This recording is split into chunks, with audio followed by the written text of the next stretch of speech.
In this video I decided to prove to you that it's not luck. Therefore I did set up some rules for this experiment that I religiously followed. The first rule is start from scratch, start a completely new profile. Second, no previous clients or other people from my network are allowed. And third, do the work and don't outsource it. The first step you've already seen, it was to sign up to freelancing platforms. I went only on Upwork to get started, and at this point I want to mention that this video is not sponsored at all. It's just my honest take how I would approach the whole situation if I had to start all over again. So as said, the first thing you need to do is to set up your freelancing profile. Let's take a look at what's important, what are the most common mistakes, and what's important on every profile. Starting with the picture, and some of you might think, who cares about the picture at all? Well, wrong. Because this is the first impression you leave to your customers. Actually, there are three things a customer sees when you first connect. Your profile picture, your bid, and the header of your cover letter. So everything counts here. In my experience, a picture which is not strict business, but one that looks friendly and professional at the same time,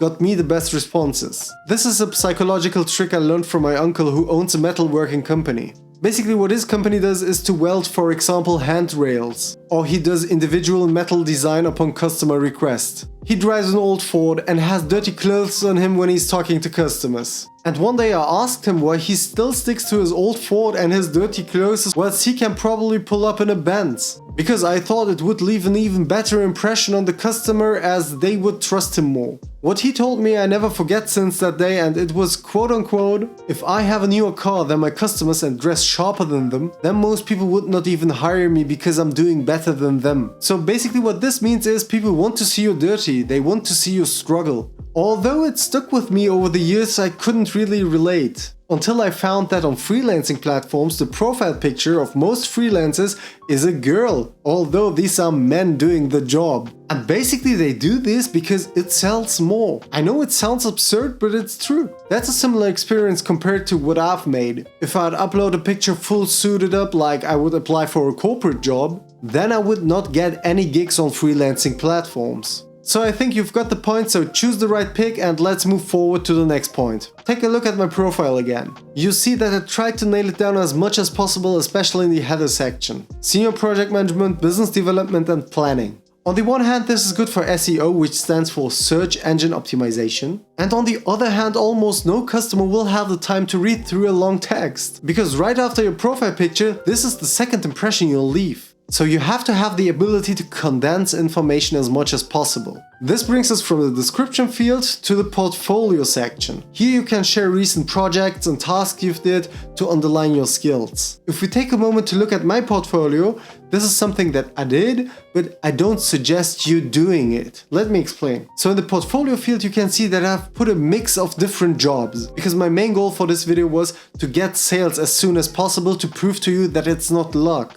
You'll see that I've put up recent jobs like senior project management, then thumbnail design, video editing, app development, so different things that I could possibly do, but they don't connect to each other really well, right? I even attached a file with all the services I could provide. And here it becomes a little bit tricky. For long-term growth and to build long-term trust, I don't suggest to you to do something like that. As said, I did this only for this video. What you should do instead is to select a specific niche where you have expertise in. I know you might struggle at the beginning to nail it down to one specific service, but it's really important signaling to your customer that you are the guy for one service, that you are an expert. So for example, you have great skills in video editing but are also a decent programmer, then my absolute suggestion is do 2 freelancing profiles. One for editing and one for coding. And now I will explain to you the reason for that. Your main goal on your freelancing profile should be to build up a resume of customers and projects. And you don't want to mix services because every click on your profile counts. So let's say you have done some video editing gigs on the side, right?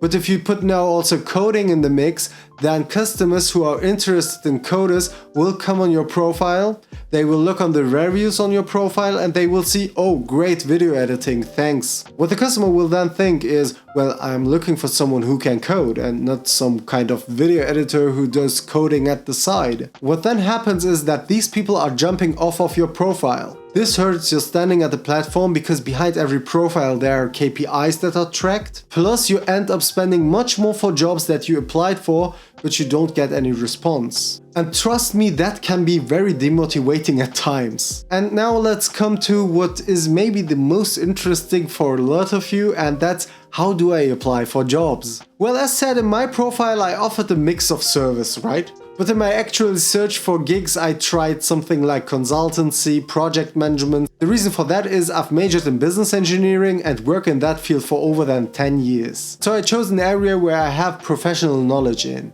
But there is no reason for you to be demotivated if you're just starting out, because you will build your experiences through time. Everyone starts somewhere, so will you. The first thing you need to do when you're searching for a gig is to come to the search button over here. But then you click on the advanced search option. Then next you come to the field, search for any of these words, and you type in the words related to your services. In my example, it would be consulting, Germany, management. That's how I found the job that made me 1K in a week.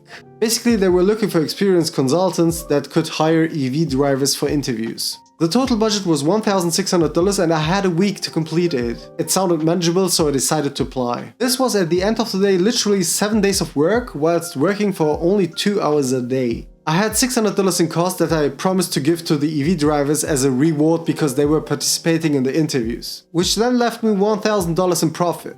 When calculated, it's around 62% of profit margin, which is not bad. Let me show you now how I've got it. As this job already happened, I will apply with you together for a new job. I think actually you will be pretty surprised how easy it is. So let's search as an example for consultant, governance process and software. As you can see, this job over here is only 55 seconds old. We are going to apply to it as one of the very first. I will give you now a tip that could save you now some extra dollars. The sooner you apply for a job that's recently published, the cheaper your application fee will be. Okay, just give me a second, let me read through the application first before I come back. So basically they're looking for a sales manager who is able to run a team and do cold calls and moderate through workshops. My best practice when I'm applying for jobs is to follow the 3-question rule. The first question is why? Why is this section you're going to add relevant for the customer? The second question is how? How is the section that you added is going to benefit the customer? The third section is the who. Who performed the task that you describe in that section? Make sure that it fully represents you and your abilities. And all of the answers for these questions will be very, very short. So to answer the why. As a business engineer, I helped many organizations to grow their customer base. Now we are moving from the why to the how. I'm sure that with my motivation and my convincing character, that I will be able to attract new clients. Last, we are coming now to the who. In my recent roles, I did cold calls, booked meetings to showcase products and services. I was also in charge of a team of business developers. If you'd paid close attention and maybe read also through the application I showed in the video, you'll see that in the cover letter I basically answered all of their requirements. And this is how it looks finally in the Upwork version. Dear hiring manager, I know your valuable time and thank you in advance for your interest in my profile. I will keep it as short as possible. As a business engineer, I help many organizations to grow their customer base. I'm sure that with my motivation and convincing character that I will be able to attract many new clients. In my recent roles, I did cold calls, booked meetings to showcase products and services. I was also in charge of a whole team of business developers. I also then added my LinkedIn profile just to show them that I'm capable of the things that I claim to do. And the last sentence is, I would love to have a personal exchange. Thanks, all the best, Orkan. Because I found that having a personal exchange with clients will give you an edge, and the shorter you keep your cover letter and the more you focus on the personal exchange, the higher your chances of getting hired will be. Does including reference actually make a difference? And my honest answer is, well, it depends. If you have true references like former customers, former colleagues that you worked with, then of course adding references will be really good for your profile. But if you're just adding some friends on your reference list, some clients actually do call up your friends who are listed in your references. I had a friend who put up fake references, he put in different friends of himself, and the client called the reference list. Finally, my friend got caught because he was cheating. What happened next is he lost the deal, he lost credibility on the platform, and last but not least, he had to build new freelancing profiles from the ground up because his original freelancing profile didn't get the traction he was used to. And if you've ever built your way up once, you'll understand how much of a pain this is. Another question I was also asked is, how is the payment procedure done? Well, it's easy if you do it on a freelancing platform. Most of the times the payments are handled through the freelancing platform itself because they will charge an extra fee and generate themselves an extra income. So you can add basically PayPal, your banking account information, or other payment information that you have. This may also change from country to country, but with banking information you will be almost everywhere safe to go.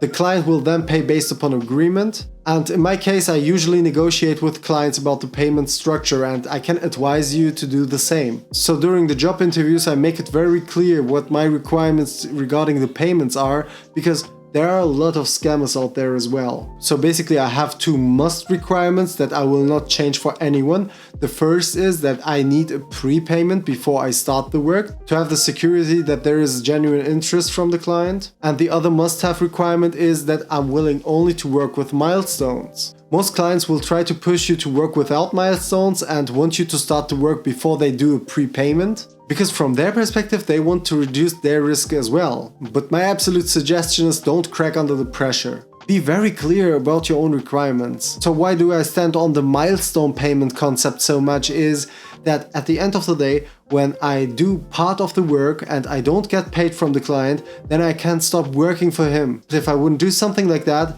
and I just work until the end of the project and then the client doesn't pay, the economic damage for me will be much higher. So therefore I negotiate milestones that depends upon the project scale. So for example, it's a small project, then maybe I would have 2 to 4 milestones. But if it's a big project, then I can have 10, 15, 20 milestones. And yeah, this is it. Basically what you need to have is a little bit of patience when you first start out. As I have different freelancing accounts and I have been through this journey multiple times, it was a little bit easier to get my first job. But I'm sure that you'll also get there. The things I've shared in this video are, from my point of view, the most important things. Of course, you can optimize every edge, but this will not get you any reward. So you should focus on starting your freelancing journey and iterating along the way. I see in my script that I forget one last tip, and this is my last bonus tip it will be, is if you want to be considered as a top choice on freelancing platforms,